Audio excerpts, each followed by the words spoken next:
Hi everyone, my name is Ed Jackson and welcome to Wellness Wednesdays. Over the next 20 minutes or so, I would like to share my story with you and then hopefully a few bits of motivation and advice on how I keep myself moving forward into the new year, how I set goals for myself, how I stay active and how I stay motivated, especially during this strange time that we're all in. So why have I been asked to speak to you? Well, I'm a former professional rugby player, and I say former because my career ended on April the 8th, 2017, when I was at a family friend's house for a barbecue and I went down to the pool.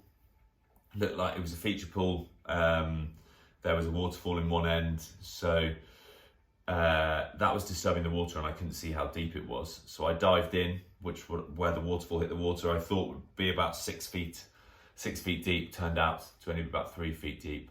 Smacked my head on the bottom of the pool, dislocated my C6 and C7 vertebrae, so effectively broke my neck very badly, and a piece of the disc actually cut my spinal cord in half. So I was left completely paralysed in the water. And obviously the surprise of not being able to move was quickly replaced by the panic of, oh no, I'm going to drown. Fortunately, my dad and my friends were there to pull me to the surface, so I didn't drown. However, I was left completely paralysed from the shoulders down. And actually in the ambulance on the way to hospital, I had to be resuscitated 3 times. So I'm very lucky to be sat here talking to you, that's for sure. It's been a long old journey since. As you can see, I did survive and I have some movement. How much movement I will tell you about in a minute. But after a 7-hour operation, I woke up in intensive care. I still had no movement or sensation from below my shoulders, which was hard to deal with, to say the least. It was very scary. You know, it's one of those things that you think only happens to other people. You hear about it happening, but never will happen to you. But there I was. I'd gone from professional athlete to pretty much the complete opposite in a second. And the next few days were just trying to process things mentally. That sort of fear of the unknown. I know a lot of us are facing it at the moment. You know, not knowing what's around the corner or where things are going to end up causes a lot of anxiety. And I had some really tough times. I had my friends and family in there with me in intensive care during the day, but then at night I was just laid there. I had no power in any of my muscles sort of below here, so I couldn't move to touch, scratch an itch, or I couldn't even press the buzzer for the nurse when, for example, I couldn't breathe because I couldn't cough something up because I was lying on my back. So there was a lot of suction tubes. I had to get used to people doing everything for me, washing me, going to the toilet for me. I'll spare you the details, but it was a difficult process to deal with, especially it would be for anyone, but I was a proud young bloke, I suppose, and it wasn't very dignifying, and that fear of the unknown was very hard to deal with. And actually on day 6, the doctor came in and we were all fearing it, but no one had actually really verbalized it before. And he said, Ed, you've got to realise that we've done all of your ASIA assessments, which is the American Spinal Injury Assessments, and you aren't going to walk again. We're hoping you get use of your arms back so that you can use a wheelchair and be independent.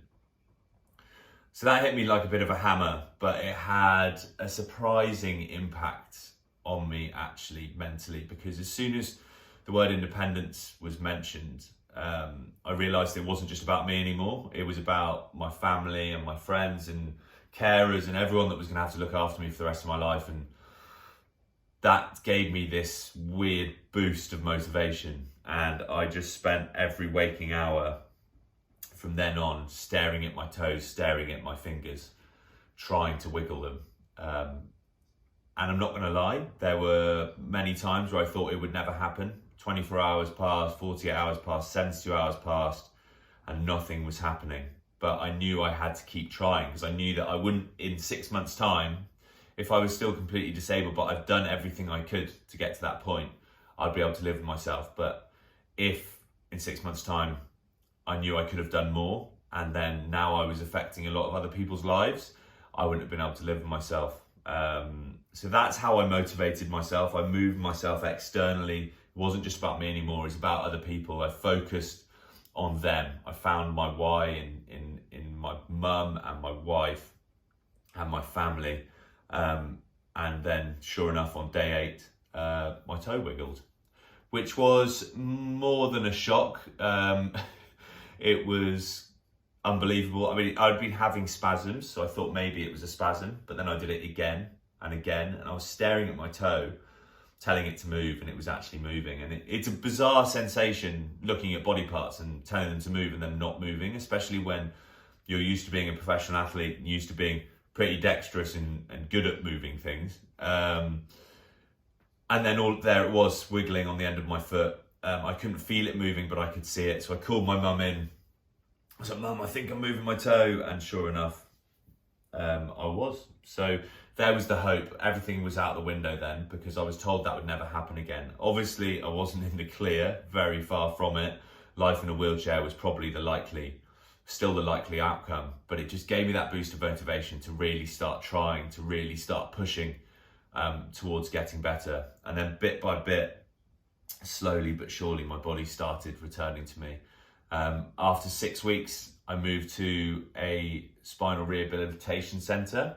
So having been in my own room with just my family and friends, they're being insular, thinking the world was just about me and my injury, and being very focused on what I was doing, and still really struggling with mental health and how to stay motivated when things were moving so slowly and there was still so much uncertainty. I was surrounded by 30 other people with similar injuries and similar issues. And actually, even though I was still in a wheelchair and I had some use of my arms back, I realised that I was actually way better off than a lot of other people in there, because they weren't progressing. A lot of people were a lot better off than me, but it gave me some context. At least I had hope. At least I had an ability to move forward. And that made me look at my injury in a completely different way.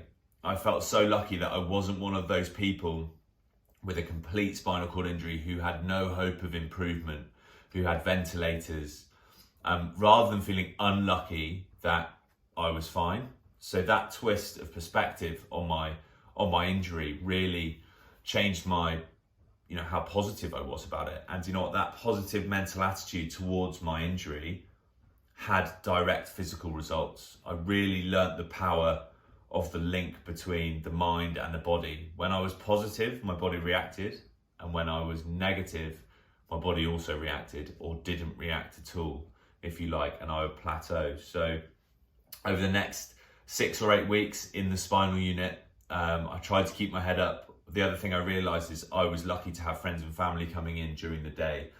All these people I used to take for granted in my life, they were there for me every day. They were able to give me extra bits of physio, extra bits of help that a lot of the other patients didn't have. So that gave me a new appreciation for all of them as well as a perspective shift on my own injury. And after 3.5 months, I stood for the first time and took my first step with a lot of assistance. Actually, I could only walk backwards for quite a long time. I was still very much in a wheelchair, and I still wasn't necessarily going to be walking around for the rest of my life, but it did mean that there was going to be definitely an element of independence. And after 3.5 months, I discharged myself from hospital and moved home. And actually that was quite a tough process, because I was back in my natural habitat, if you like. I'd moved in with my parents because I was still in a wheelchair and still need looking after, and my dad's a doctor, and I was very lucky in that respect, so I could discharge myself from hospital early. But all of a sudden it was like, this is reality now. I'm in a wheelchair. There's the fridge, there's the stairs. I can't just go and walk up the stairs if I want to. In hospital, it was a sort of an alien environment, so you could detach yourself from it almost. So there was another process to go through there. And the other thing was, I was doing hours and hours of physio every day with no end result, if you like. When I was a sportsman, I'd had lots of long-term injuries before as a rugby player. I'd had 3 shoulder reconstructions, 6, 9 months, sometimes a year-long injury. But you always had a game or the new season to aim for, to drive towards, to sort of focus on, so that all your rehab made sense, so that all that effort you put in that long road to the build-up was for a purpose. There was a driving goal, but this time there was no end goal. We didn't know how far I was going to get, how long it was going to take. It was going to be a year-long thing, lifelong thing. And that meant after months and months, 6 months, 8 months, it was really hard to stay motivated. And that's when I decided on the 12-month mark to climb a mountain. I know that sounds ridiculous. I was still in a wheelchair. My physios thought I was mad. But I just wanted to set an example for all those other people that were in hospital and had been given a negative prognosis, being told they were never going to walk again, that maybe that wasn't the case. I'd also been supported by a number of charities after I left hospital, and I wanted to repay all of them. So I said to my physios, I want to climb Mount Snowdon, which is the highest mountain in Wales. It's 1,000 metres, just over 1,000 metres high. It's something I used to run up for training, but now this was a very different prospect. But all of a sudden I had this goal to aim for. I had something to drive towards, and that really motivated me through my training. And I turned up there on the 12-month mark with 2 sticks, 2 foot splints, and set off up this mountain, having only walked about a mile before, and did a 9-mile round trip. Took 9 hours. And all these amazing people turned up to support me. I sort of opened it up on social media and said, if anyone wants to come and join in, they're more than welcome. And I expected my sort of gran and her dog to join in, and all of a sudden there was just 70 people there on the start line, which was amazing. And that sense of achievement when I got to the top of Snowdon after a year felt unbelievable. It gave me a new driving purpose. I realised through that I was helping other people as well. Other people were messaging who were going through something similar or going through something themselves, that what I was doing was helping them, and that gave me a whole new sense of purpose, because up until that point I'd been kind of feeling completely useless. Everyone was always doing things for me, but now I felt I had some use and some purpose again. So that was the start of it, and from then I have climbed higher and higher. I am still recovering. Obviously, I can stand. The left side of my body is affected worse than the right. I have something called Brown-Séquard syndrome, so the left-hand side of my spinal cord is cut in half, so I have poor movement down the left, but good sensation. Poor movement down the right, but bad sensation. It's complicated, these nerves, they affect everything. Still have bladder and bowel issues, temperature regulation issues, all of those things that come along with a spinal cord injury. But since I've climbed Snowdon, and since I found that new purpose and that new drive and that motivation, I have set up a charity of my own, helping other people get into the mountains. I have climbed 6 more mountains, the highest being a 6,500 metre mountain in Nepal last year. I have become a broadcaster for Channel 4, so I'm their rugby reporter, so I'm reporting live on TV, which is something I would never have thought I'd been able to do. I would have thought that would have been absolutely terrifying, and I'm actually going to the Paralympics this year as a presenter on that, which I'm really excited about. And all of these amazing things have happened despite such a bad accident, and actually because of what was such a bad thing, and it's all because of how it's affected me mentally. So the last year, right? So since lockdown, I've taken on a number of challenges for charity. Lockdown happened and I thought, COVID happened and I thought, well, this isn't alien to me. I've been stuck before. I've been isolated before. I've been in a position of change before. So what shall I do? I thought, right, I've got to set some challenges, give me some purpose to drive towards, give me some action, give me some reason to train and stay fit. So the first thing I did was challenge myself to climb the height of Everest on my parents' staircase. I actually was going to climb the height of Snowdon, but the way my brain works, after deciding to do that, it was very quick before I was pitching a tent in my parents' kitchen and taking a 4-day ascent on of my parents' staircase. It lasted for 4 days, 12 hours a day, 5,500 flights of stairs, and was difficult to say the least. But the reaction was unbelievable. Ended up raising £50,000, which blew me away. And again, broke the boredom, gave me something to train towards. We then, in the period between the lockdowns, decided to walk the Pennine Way, which is the longest trail in the UK. Me and my wife, first challenge I've dragged my wife on. 268 miles down the middle of the UK, which again was an incredible experience. We had some people coming to join in remotely. It was actually way harder than I thought it would be. Just that repetitive nature for 16 days, getting up and walking for 10 hours every day through poor terrain was very difficult. And more recently, so just before Christmas, I did a 24-hour walking challenge where I walked home for Christmas from my house, covering 80 kilometers in 24 hours, which again was very difficult. This year, I have a number of challenges coming up with the charity and personal challenges. We're heading back to the Alps to hopefully climb Mont Blanc, heading to Iceland, heading to Nepal, heading to the Paralympics. Obviously, all of this is dependent on COVID. All of these challenges keep me motivated. They keep me driving forward. They keep me training every day, because my injury will regress. It will go the other way. It will get worse if I don't stay on top of things, if I don't keep training, if I don't keep doing my rehab. But by setting these goals, it gives me a chance to stay on top of those things and keep training and keep ticking off my rehab. And for me, coming from professional sport, exercise and health and fitness is how I look after myself mentally. So I don't just train for what it does to me physically. I train to look after my brain, and staying active really helps me in that respect. A lot of people, and for me for a long time as well, we have a routine. You know, you get up in the morning, you go to work, you look after the kids, you go to bed, and it can feel very stagnant. It can feel very monotonous.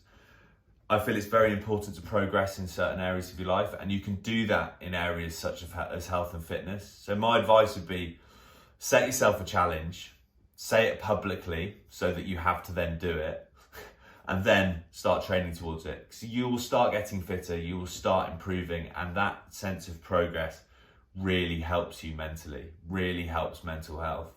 And I think without those challenges, without that progress, and without being able to move enough to see those elements of improvement, I would really struggle mentally.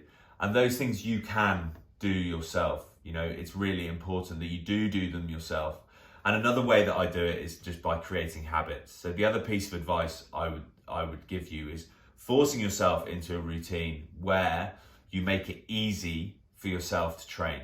So at night, for example, I will remove the blockers from me training. So I'll put my kit out in order. I will get the coffee ready downstairs so that when I get up in the morning, I don't have to go rooting through my cupboard for kit. I don't have to drag all the coffee stuff out of the cupboard. I will also make myself accountable to other people. So I'll say, I'll speak to you in the morning after I've been to the gym, those sorts of things. So if people will speak to you and say, well, how was the gym?